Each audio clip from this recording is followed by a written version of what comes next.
You know, listen, forget for a second their attack on the NRA and Wells Fargo. It's disgusting. It's pitiful. Talking about Randy Weingarten and these hacks over there. It's anti-American. It's everything disgusting about the world. But that's what Randy Weingarten is through this organization. Here's the real story here about this hack, Randy Weingarten, because I've been studying this for a long time. Because I am a product, Grant, of a de facto kind of school choice.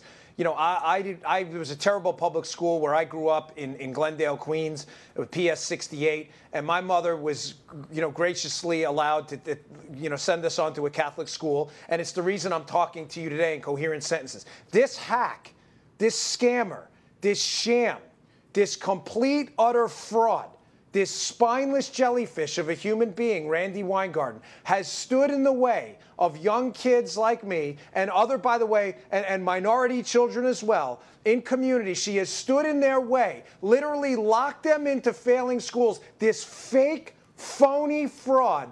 She has prevented these kids from getting an education, Grant, and accessing the same wonderful, beautiful, gorgeous country you and I, who have been luckily, we were very successful thanks to our viewers and people who supported me throughout my life and working hard.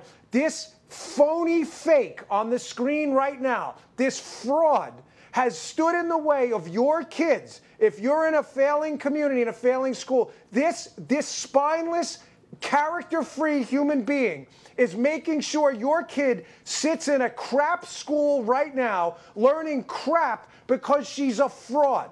This fake right there has single-handedly decimated a generation of children. You want to know why there are two Americas, like that clown John Edwards said that time running for office? He was right about that.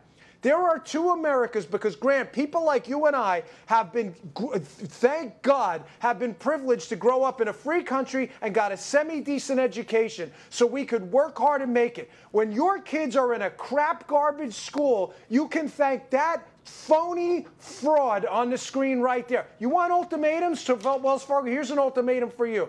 You can get your ass out of the way and let these kids in failing schools get to a school that actually works, that their parents can pick, or you can do politics, Randy. That's our ultimatum for you while you try to blackmail and bribe Wells Fargo into dumping the accounts, by the way, of hundreds of thousands of teachers who don't subscribe to your radical, communist, anti-liberty, crap, garbage agenda, you fake, phony fraud. You disgust me. So does your organization. But thank God for the teachers, by the way, who know you're a fraud, because I hear from them. And when I ran for office, I heard from them, too. You know,